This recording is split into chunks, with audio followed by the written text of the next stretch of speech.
जय हिंद एवरीवन।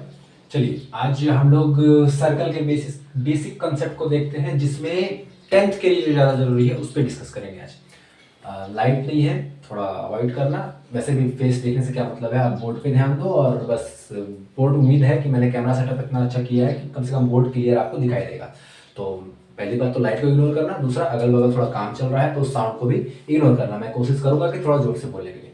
चलिए अब आते हैं आज के topic basic concept of circle, जिसमें आज हम लोग सेक्टर और सेगमेंट को डिस्कस करने वाले हैं। तो ये मैंने यहाँ पर दो सर्कल ड्रॉ कर रखा है, ठीक है, जिसमें पहले डिस्कस कर लेते हैं सेक्टर को। देखिए सेक्टर क्या होता है, यदि एक सेंटर से दो रेडियस और एक आर्क, ये मैं वापस से ड्रॉ करता हूं यहाँ पे, दो रेडियस और साथ में एक आर्क, ये इस पॉइंट को, इस शेप को, इस फिगर को, इस चीज को बोलते हैं हम लोग माइनर सेक्टर। ये होता है माइनर सेक्टर। ये जो छोटा वाला है ये हो गया माइनर सेक्टर, और ये जो बड़ा वाला पार्ट यहाँ पर बच रहा है इसे हम कहते हैं मेजर सेक्टर। ठीक है, तो एक सर्कल से जब बीच सेंटर से दो रेडियस और एक आर्क निकले तो उसमें ये वाला होता है माइनर सेक्टर, और ये जो बड़ा वाला पार्ट है ये होता है मेजर सेक्टर। ये हुआ सेक्टर। दूसरा समझते हैं सेगमेंट को। सेगमेंट क्या होता है, तो ये एक और सर्कल, अब इस सर्कल में से कोई भी कॉर्ड, जैसे ये कॉर्ड हुआ, जैसे मैंने पिछले वीडियो में भी डिस्कस किया था कि कोई भी दो पॉइंट को अगर एक लाइन जोड़ रही है तो उसे हम कॉर्ड कहते हैं। तो ये आपका हो गया कॉर्ड। ठीक है, अब कॉर्ड में ये भी, कॉर्ड भी क्या कर रही है, सर्कल को दो पार्ट में डिवाइड कर रही है। तो जो छोटा वाला है वो कहलाता है माइनर सेगमेंट, और जो ये बड़ा वाला पार्ट है वो कहलाता है मेजर सेगमेंट। ठीक है, ये बेसिकली है सेक्टर और सेगमेंट में डिफरेंस। अब है कि सेक्टर और सेगमेंट पे बेस्ड क्वेश्चंस कैसे बनाएं, उसके कुछ फॉर्मूलाज होते हैं, उसको देखते हैं। वापस से आते हैं अब इसमें। जैसा कि मैंने कहा था कि जो सारे चीज है वो फॉर्मूला बेस्ड होते हैं, तो पहले फॉर्मूला को देखते हैं। अब फॉर्मूला देखने से पहले मैं यहाँ पर वापस से एक सर्कल ड्रॉ कर रहा हूँ। ये मैंने एक सर्कल ड्रॉ किया, बड़ा खतरनाक सर्कल हो गया भैया, चलो जो भी है सर्कल ही तो है। ये मैंने एक सर्कल ड्रॉ किया यहाँ पे, ठीक है। इसमें से ये एक सेंटर पॉइंट होगा, ठीक है। सेंटर से अगर दो रेडियस जा रहे हैं, ठीक है, तो ये क्या हो जाएगा, एक हो जाएगा आपका, ये हो गया माइनर सेक्टर और ये हो गया मेजर सेक्टर। ठीक है, अब ध्यान दीजिएगा इसमें कि अगर मैं कहूं यहां पर कि area of the sector of angle theta, अब ये एंगल थीटा क्या है, तो आप एक चीज ध्यान दो, ये पार्ट जो यहां से कट के बाहर आ रहा है ये माइनर सेक्टर, ठीक है, तो यहां कोई ना कोई तो एंगल का ये निर्माण करेगा ही, कोई ना कोई एंगल तो बनेगा ही। तो अब इस एंगल को, बेसिकली ये एंगल जो है वो, उसको हम लोग अभी एज्यूम कर लेंगे थीटा। ठीक है, ऐसे ये एंगल आपको क्वेश्चन में दिया रहेगा तो उस पर उतना टेंशन लेने वाली बात है नहीं। चलिए फॉर्मूला पे आते हैं। तो ये एक एंगल दिया रहेगा थीटा। अब इसका फॉर्मूला क्या होता है, तो area of sector of angle theta is equal to theta upon 360 into pi r square. देखिए एरिया ऑफ सर्कल क्या होता है, तो हमने क्या देखा था, area of circle pi r square. ठीक है, उसमें क्या करना है, तो जो डिग्री यहाँ पर दी रहेगी, थीटा का मान दिया रहेगा थीटा अपॉन 360 और पाई आर स्क्वायर, बस इतना ही करना है। नेक्स्ट, ये तो हुआ कि माइनर का, इस वाले का, अंदर वाले का। अगर आपको इस पूरे का निकालना हो तो क्या करना हो, तो एक चीज बताइए, ये भी तो एक यहाँ पर एंगल का निर्माण करता है जिसे रिफ्लेक्स एंगल कहते हैं। तो पूरा एक सर्कल का एंगल कितने का होता है, 360 का। तो उसके लिए भी क्या है, एरिया ऑफ मेजर सेक्टर क्या है, तो 360 माइनस थीटा। तो जो पूरा कंप्लीट एंगल है 360 का, उसमें थीटा को माइनस कर देंगे तो ये वाला आ जाएगा अपॉन 360, और फिर वही पाई आर स्क्वायर, जो एरिया का फॉर्मूला हम लोग लगाते हैं, ये हो गया आपका। तो ये टोटल हो गया आपके सेक्टर का। अगला है कि भैया लेंथ। अब एरिया तो निकल गया, लेंथ कैसे निकालेंगे, तो लेंथ निकालने के लिए हम लोग जो है सर्कमफेरेंस निकालते हैं। सर्कमफेरेंस का फॉर्मूला क्या होता है, 2 पाई आर। तो उसी के अकॉर्डिंग देखते हैं length of arc of minor sector. अब ये जो यहां पर है, ये जो आर्क है यहां से लेकर के यहां तक, ये जो यहां से कट के ये जो भाग बाहर आएगा, तो पिछले वीडियो में हम लोगों ने डिस्कस किया था कि आर्क किसे कहते हैं। जिन्होंने वो वीडियो नहीं देखी है, डिस्क्रिप्शन में उसका लिंक है, जाके देख सकते हैं। तो ये क्या है, एक आर्क ही है। तो अब ये लेंथ इसके निकालने के लिए क्या करना है, तो सेम जैसे हमने ऊपर अप्लाई किया था कि थीटा जो दी रहेगी थीटा अपॉन 360, और उसमें जो सर्कमफेरेंस का फॉर्मूला होता है 2 पाई आर, उसको इनटू कर देना है। अब क्या है, length of arc of major sector. Major sector क्या होता है, ये बाहर वाला है ना, अभी हम लोगों ने डिस्कस किया कि ये माइनर सेक्टर है और ये मेजर सेक्टर है। तो अगर इसकी आपको लेंथ निकालनी होगी, इस वाले भाग की लेंथ अगर निकालनी हो तो क्या करेंगे, जैसे हमने पिछले में अप्लाई किया था, थीटा माइनस 360 अपॉन 360 और उसके बाद जो सर्कमफेरेंस का हमारा फॉर्मूला है उसको पुट कर देंगे। देखिए मेरा कहना सिर्फ इतना है कि इसको जरूरत नहीं है उतने रट करके याद करके कोई फायदा नहीं, आप केवल इन दो फॉर्मूले को भी याद रखोगे तो उससे आपका बाकी फॉर्मूला ऑटोमेटिक आप खुद से क्रिएट कर लोगे।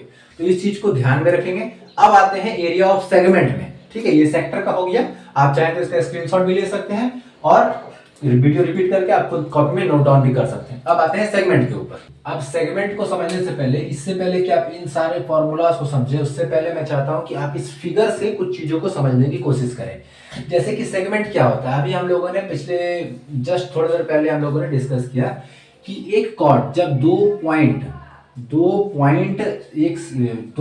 को एक लाइन जोड़ती है तो उसे हम कॉर्ड कहते हैं, और ये कॉर्ड भी क्या करता है, एक सर्कल को दो पार्ट में डिवाइड करता है।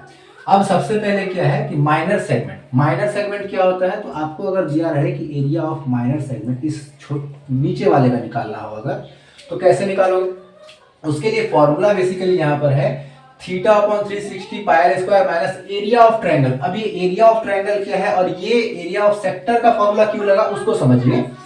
अगर मैं यहाँ पे एक सेंटर मान लूं तो ये सेंटर क्या कर रहा है यहाँ पे, अभी मैंने बताया कि एक सेंटर से जब दो रेडियस निकले तो वो क्या क्रिएट करता है, ये देखिए यहाँ पर ये क्या है, ये सेक्टर ही तो बना रहा है, ये सेक्टर ही ना है। ये यहाँ पे जैसे हम लोगों ने पिछले ही में देखा कि अगर इस लाइन को हम इग्नोर करें तो ये क्या हो गया, ये पूरी ये एक सेक्टर ही तो कहलाया।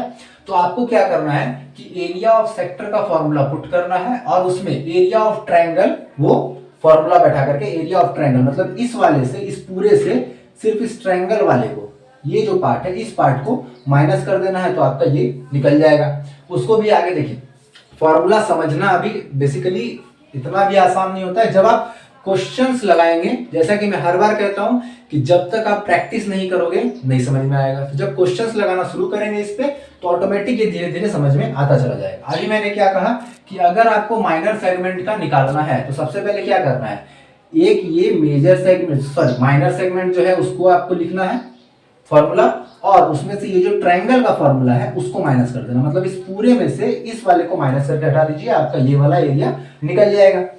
लेकिन अब है कि मेजर सेगमेंट का निकालने के लिए क्या करें, तो मेजर सेगमेंट क्या होता है, ये वाला पार्ट हो गया मेजर सेगमेंट, ठीक है, ये हो गया माइनर सेगमेंट, ये हो गया मेजर सेगमेंट। उसके लिए क्या करना है, तो उसके लिए सिंपल आप लगाओ एरिया ऑफ सर्कल का जो कि होता है पाई आर स्क्वायर, वो हमने पुट किया area of circle pi r square, और उसके बाद जो माइनर सेगमेंट का फॉर्मूला उसको माइनस करना है।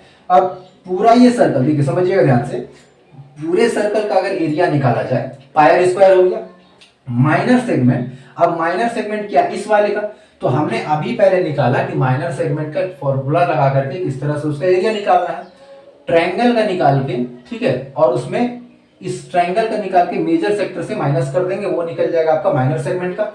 पूरे का अगर निकालना है तो पूरे सर्कल का एरिया निकाल के उससे इस माइनर सेगमेंट का उसको हटा देंगे, तो ये हो गया। क्योंकि देखिए ये क्या है, यहाँ पे ये लाइन यही तो है और इसके ऊपर वाला आपका मेजर सेगमेंट है, आपको इसका पता करना है तो पूरे सर्कल का निकाल के इसको हटा दीजिए, आपका ऊपर वाला पार्ट वो पता चल जाएगा। क्वेश्चन लगाएंगे धीरे धीरे समझ में आएगा। मुझे पता है कि बहुत से बच्चों को ये थ्योरी समझ में नहीं आई होगी, कोई बात नहीं। अब आते हैं इसके आगे टॉपिक पे कि एरिया ऑफ ट्रायंगल है। देखिए एरिया ऑफ ट्रायंगल के लिए मैंने यहाँ पे तीन फॉर्मूले लिखे हुए हैं, ठीक है, अब इसको समझिएगा। एरिया ऑफ ट्रायंगल बेसिकली हम लोग पढ़ते हैं half into base into height, ये हम लोग नॉर्मली पढ़ते हैं, जो कि हम लोग हर जगह देखते हैं। लेकिन क्या हो अगर यहाँ पर थीटा, जब थीटा दिया रहेगा तो, क्योंकि देखिए ये एरिया बेस इंटू हाइट ये हर जगह नहीं रहता है, ठीक है, ये हर जगह पे ये अप्लाई नहीं होगा। अगर मान लीजिए इक्विलैटरल ट्रायंगल है, अब इक्विलैटरल ट्रायंगल कैसे होगा, मान लीजिए यहाँ पर दे दिया अगर 60 डिग्री, क्योंकि ये फॉर्मूला तभी काम करेगा जब यहाँ पर 90 डिग्री दिया रहे, तभी बेस इंटू हाइट का फॉर्मूला वो काम करेगा। लेकिन क्या हो अगर कहते कि यहाँ 60 डिग्री है और ये बराबर है, तो यदि ये और ये दोनों रेडियस बराबर होंगे तो क्या हो जाएगा, ये 60 है तो ये भी कितने का होगा, 60 होगा, और ये भी कितने का होगा, ये भी 60 का होगा। जब तीनों साइड बराबर हो जाए तो उसे हम क्या कहते हैं, इक्विलैटरल ट्रायंगल कहते हैं। तो इक्विलैटरल ट्रायंगल के लिए फॉर्मूला क्या आता है, √3/4 a², ये आपका हो गया इक्विलैटरल का। लेकिन क्या हो अगर वहां पर ऐसे कुछ डिग्री हो जिस पर ये सारे फॉर्मूला काम ही ना करें, अगर 120 डिग्री दे दिया तो उसके लिए मैं यहाँ पर एक स्टार मार्क करके ये यूनिवर्सल फॉर्मूला आपको लिख के बता रहा हूं। Area of triangle half sine theta r square. इस फॉर्मूले को आप कहीं भी पुट कर सकते हो और पुट करके कहीं भी इसमें अप्लाई करके बना सकते हो। उसमें कोई रूल रेगुलेशन नहीं है। जैसे इसमें रूल्स हैं कि इसमें अगर 90 डिग्री रहा तो इसमें 60 डिग्री रहा, तो ये सारे रूल्स रेगुलेशन इस वाले में काम नहीं करते हैं। आप इसको कहीं भी अप्लाई कर सकते हो, ठीक है। तो ये हमारा आज का टॉपिक रहा फॉर्मूला बेस पे। आपको इसका पीडीएफ वगैरह चाहिए तो आप मेरे टेलीग्राम चैनल पे जुड़ सकते हो मेरे साथ, और उसका डिस्क्रिप्शन नीचे लिंक नीचे डिस्क्रिप्शन में मिल जाएगा, ठीक है। ज्यादा थ्योरी पढ़ा के मेरा भी दिमाग काम नहीं कर रहा है अभी। तो आज के लिए इस वीडियो को यहीं रखते हैं। अब मिलेंगे नेक्स्ट वीडियो में, वो भी कुछ एग्जांपल्स के साथ और कुछ एनसीईआरटी क्वेश्चंस के साथ, ठीक है। आज के लिए इतना ही। Thank you very much.